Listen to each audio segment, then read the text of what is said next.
When travelers start using AI to inspire their travels or to book their accommodation, what happens to short-term rentals? Hi, I'm Yuvika Wahi from RSU by PriceLabs, your go-to source Welcome to RSU by PriceLabs weekly podcast. Subscribe now. for short-term rental news and insights. Every week we serve up fresh news, but we don't just cover the news, we cover what the news means for you, the professional short-term rental manager. Today, I'm really excited to kick off a new series of videos that we're going to cover in October, focusing on the use of AI, especially by travelers in planning their travel, but also booking components of their travel. There's a lot of new tools out there, and a lot of new features that specifically are trying to shape how people book travel. So every week we'll look at a different tool, different feature, different service, and try to figure out how does it all work in the context of short-term rentals. If you're watching this on YouTube, this is the first in the series of this video. If you're watching on YouTube, shape how people book travel. So every week, keep tabs. Do make sure you hit that subscribe button. Booking.com recently released the AI sentiment report. And in this report, we found out that 1 in 6 travelers have used AI to plan or book a trip. Maybe you've used ChatGPT to inspire you where to go next.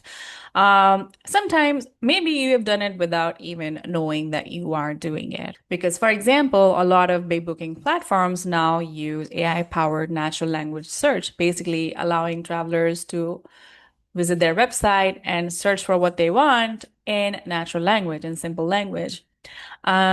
It's an easy way to get started on your travel planning without having to sift through many filters. Just makes the experience more intuitive. Today, however, I'm focusing on the Perplexity Travel Hub, or Perplexity Travel Inspiration Hub. For those of you who may not know, Perplexity is an AI answer engine. Basically, you can ask it any questions in natural language, and it'll show you the results for that answer, but in this case with sources, and you can easily navigate and explore those sources to validate the answer that you just received. Now, Perplexity just added a travel hub to its suite of features. And the objective of this travel hub is to give travelers a place to start and end their travel planning and booking journey. So for example, instead of going to a different platform, a different channel to inspire you where to go, and yet another one to book your accommodation, another one to plan your itinerary.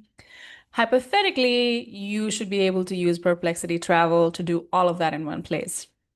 So it is supposed to be sort of like an aggregator.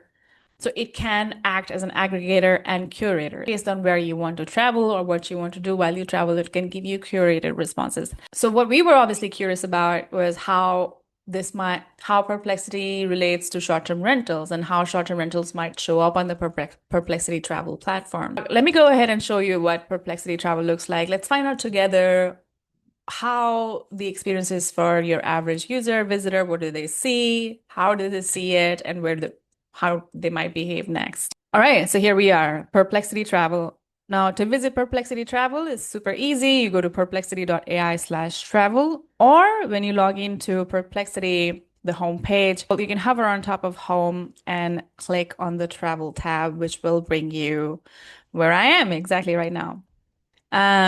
For starters, you see what you would normally expect, an answer box to ask a question in natural language. When I click here, I can see already a few prompts. These are not informed by my search history, by the way. These are just default prompts you will see when you click in the answer box. Let's take a look at what these prompts are, right? First is Hudson Valley fall foliage tips. Now, this is more seasonal because we are entering fall, so it makes sense that it might give fall-related suggestions. Then there is Ponta Delgado Wellness Resort. So here it's obviously taking my location into account, I assume, because I live in Portugal and the Azores are a common travel destination for people living in Portugal. Then you also see New England Budget Travel October. This is interesting because New England is obviously a really popular fall destinations, but it's interesting to see budget travel because it gives you a sense of what travelers are looking for already, right? We'll get into this a little bit more in detail later, you'll see. If you scroll down, there are two main sections you're going to see. Trending destinations. These are, I think, a list of 6 destinations that are trending globally. This is not curated to me. This is the static page that you see no matter who's logging in. You see Barcelona, Edinburgh, Gold Coast, and 3 other destinations. Then you can see the inspiration cards, and this is so-called the heart of the inspiration hub. Right? I don't think these are customized to me yet, at least. Best hiking trails in Slovenia, best hotels in the Catskills, 2-night luxury stay in Japan, things to do in the Dolomites, and so on. Immediately, one thing is apparent, right? You see the word hotels already 3 times, but you don't see any other type of accommodation in the inspiration section so far, at least. Now, what does this tell us? It tells us that obviously short-term rentals cannot be seen at the front door. This is a very hotel-forward homepage.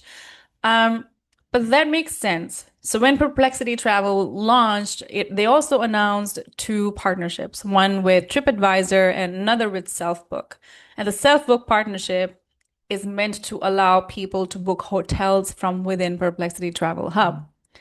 And TripAdvisor is also allowed to do that along with review ratings, which we'll see in a moment.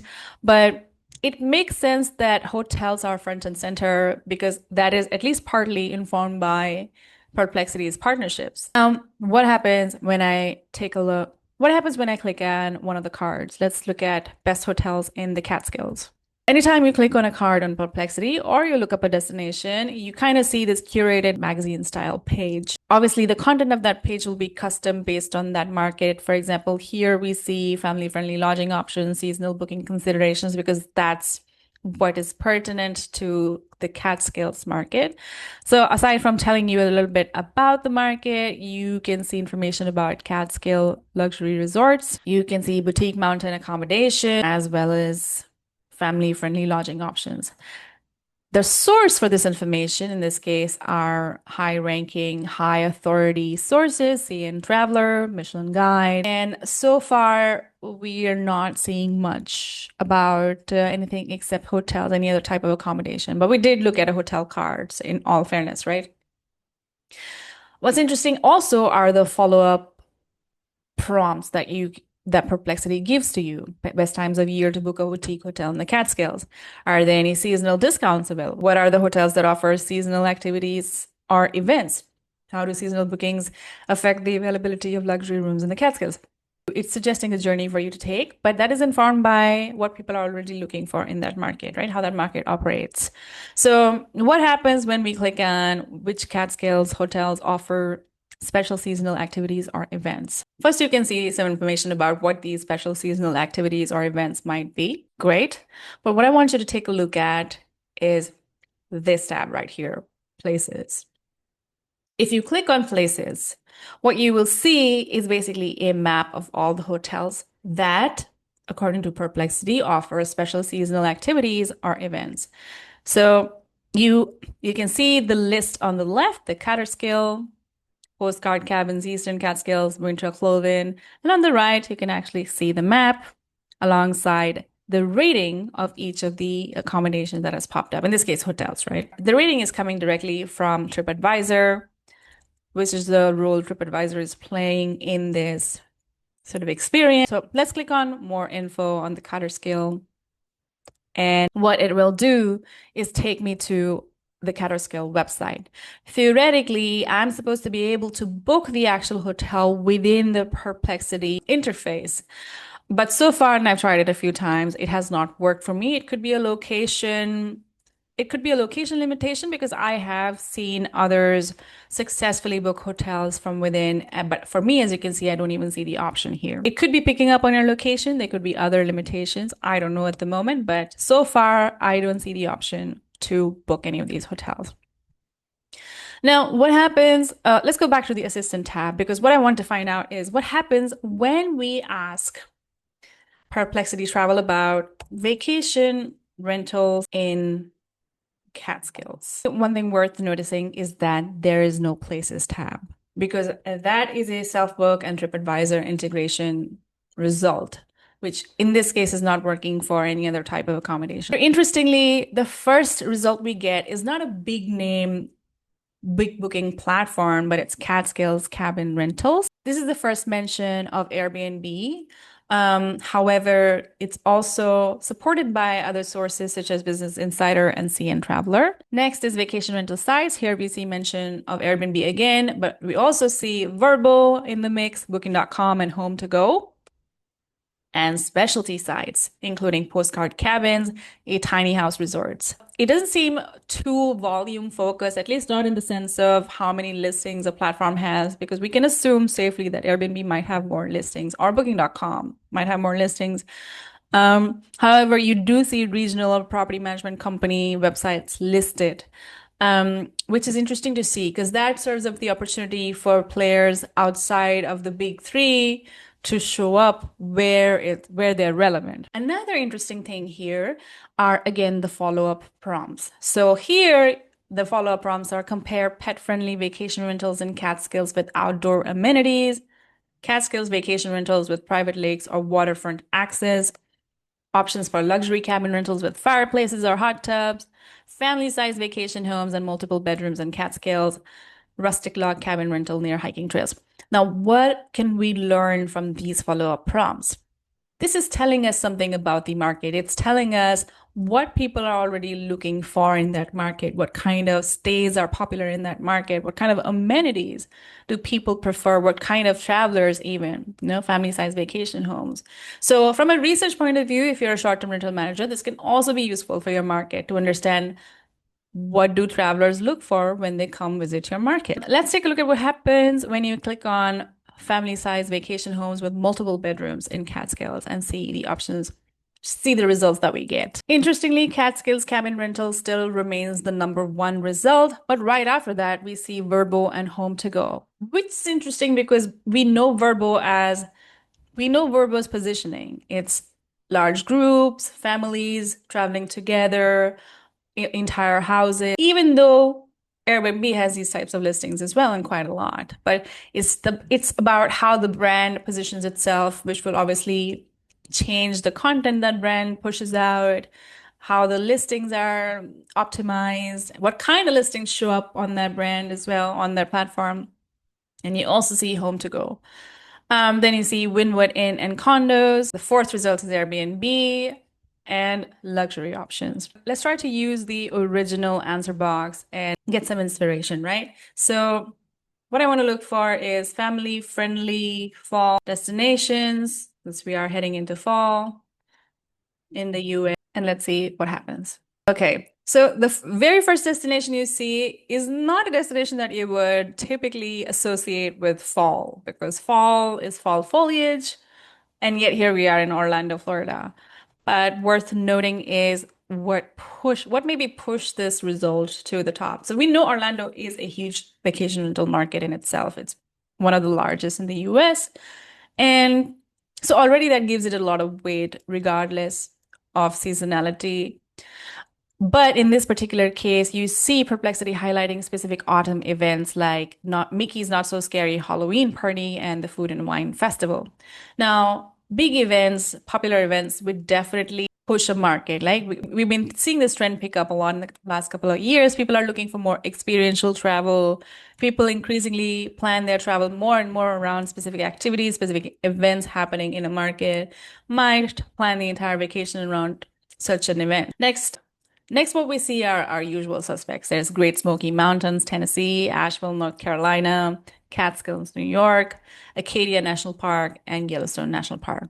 There are a couple of more suggestions. It's interesting that North Conway and New Hampshire are further down because they are popular for the New England foliage. And again, in the follow-up, you can see connected searches comparing top family activities in each of the US fall destinations, kid-friendly hiking trails, fall festivals, lodging options for families, as well as weather trends. So I'm curious what happens when we click on lodging options for families in fall trip spots. Even though the first result that we see is a hotel and conference center and then a resort and spa, we see family-friendly bungalows for larger families. In Asheville, North Carolina, we are seeing more hotel options, Great Smoky Mountains, cabins with mountain views, Acadia National Park, hotels, but also campgrounds. and in the Blue Ridge Mountains, cabin rentals. So there's an interesting mix, but even here you can see hotels taking priority in markets that maybe that's not where people stay the most. Okay, now let's go over to Europe for a moment. So what I want to look for is, since Oktoberfest is coming up, best places to stay near Oktoberfest in Munich. Already, once again, we can see a places tab in this case. So I already know that we are going to see a lot of hotels. This is populated a map which hadn't happened before. Stylish and comfortable hotels near Oktoberfest.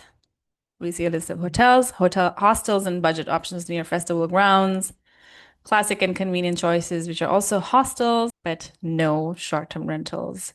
Now, it's not as if short-term rentals are not a frequent choice for Oktoberfest travelers. Many Oktoberfest travelers actually do stay in short-term rentals, yet we are not seeing them anywhere here. Let's go to places again. Again, in each case, I'm seeing more info and not the option to book. Even if I click on more info anywhere in this scenario, I can see their website. We can see more information about the accommodation, but not exactly a place to book within. If I click on the image, I'm taken to the hotel website. If we go back to assistant, let's see what the follow-ups are here. Top hotels, top hotels, budget-friendly hostels, LGBTQ-friendly accommodations, hotels with rooftop bars, family-friendly lodging options. So let's see what happens when we go to family-friendly options within 15-minute walk, hotel, residence inn, hotel. Okay, so we get the gist. So here the event funnel is very hostel heavy. There's luxury, boutique, budget categories, but short-term rentals are not even a footnote so far as such. The gap is really visible in this case, I think. Now, let's think about what we've seen so far. What's working well is that you can get really fast scannable answers with sources. And it's really important to have those sources to kind of really pad your research to make sure you really, because one of the most common issues with using AI for a lot of users is AI hallucinations. So the sources help address that particular problem with using AI for any type of research. And the follow-ups mirror traveler intent. So the follow-ups actually indicate what is the shape of that market, what's going on in that market, what kind of travelers, the makeup of those travelers, and the types of accommodations most popular, with obviously a focus on hotels at the moment. And I like that niche and local sites. For example, we saw Catskills cottages. They break through. We can assume that their website is optimized well for Google and they're producing the type of content that's allowing them to be picked up as an important source to that search. But it also, again, tells us that the results will not be limited to your usual suspect, but it's really about what is more suited to the query that you just made. The gaps, obviously, this is very hotel first by design. It's by the partnership, etc. as well. And even the interface does not seem to support search for short-term rentals either. One can assume rentals seem super secondary and often just don't appear at all unless you specifically ask for them. Also, I'm not seeing the native booking option myself. Again, I can confirm that I've seen other people do it successfully, but even then it was a bit glitchy, a bit iffy, which is normal, I suppose, for what is still a very fresh tool and it's still very much in a place where a lot of work is to be done. But what's more important is where this could go, what this could mean for the future of short-term rentals. So we're already seeing TripAdvisor ratings when we go to the Places tab, so we know that reviews are going to be important, but of course, when are they not in our industry? But that would be a quick, easy to see metric that might help people make quick decisions. So again, that's going to be super important here when short rentals do start appearing as a list. And obviously, it is likely that there will be more partnerships that Perplexity will have, maybe with other booking platforms. We know that Booking.com has had a partnership with OpenAI, and there will be a lot more larger platforms, maybe utilizing this tech to also get their listings, to get their offerings in front of a whole new set of travelers that are using AI to influence their decision or even to plan and book. Perplexity has also hinted at sponsored placement. So there will be future partnerships, possibly where your sponsorship will decide how you rank in the results.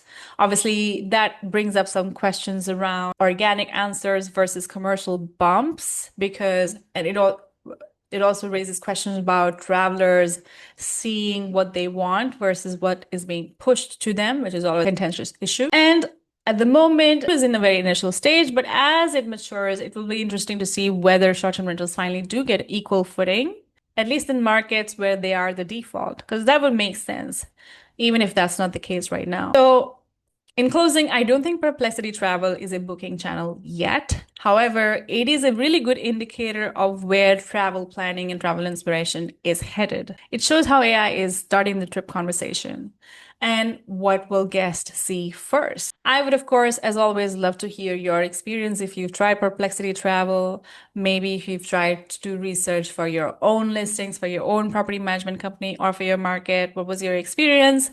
Let us know in the comments. I'm Yuvika Wahi from RSU by PriceLabs, and I'll see you next time.